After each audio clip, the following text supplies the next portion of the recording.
கிராமம் சொல்லுது. Car driver sir. என் ஒய்ஃபு பள்ளப்பட்டிக்கு வந்திருந்தோம். வந்துட்டு நான் என்னோட சொந்த வேலையாக கரூர் போயிட்டேன். என் ஒய்ஃபு ஃப்ரெண்ட்ஸோட விஜயை பார்க்குறேன்னு நாங்கள் ஒரு 3 மணி அளவில் அங்கே போயிட்டாங்க சார்.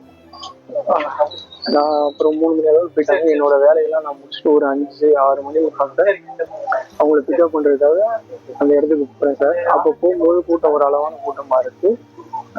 அப்புறம் கொஞ்ச நேரம் வெயிட் பண்ணிட்டு இருந்து பார்த்துட்டு போயிடுவோம் அப்படின்றாங்க. சரி, அவங்களோட கட்டாயத்தின் பேரில் அங்கே நிற்க வேண்டியதாக போயிடுச்சு. நின்று அப்புறம்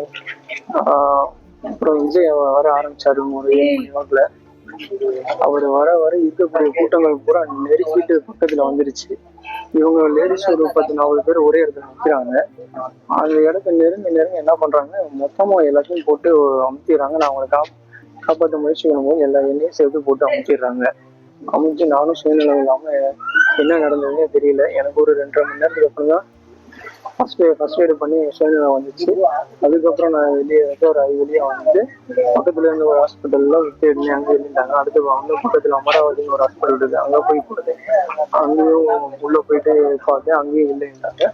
அப்புறம் கரூர் மெடிக்கல் காலேஜில் போயிட்டு உள்ளே பார்க்க ட்ரை பண்ணேன். அவங்க போலீஸ் உள்ளே விடலை. நானும் ஒரு மணி நேரம் வெயிட் பண்ணி எவ்வளோ ட்ரை பண்ண முடியல.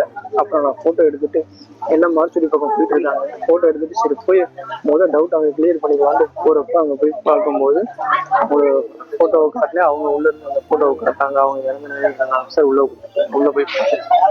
பிளே ஸ்டோர் மற்றும் ஆப் ஸ்டோரில் இருந்து பாலிமர் செயலியை QR கோடு மூலம் பதிவிறக்கம் செய்யுங்கள். செய்திகளை உடனுக்குடன் பெறுங்கள்.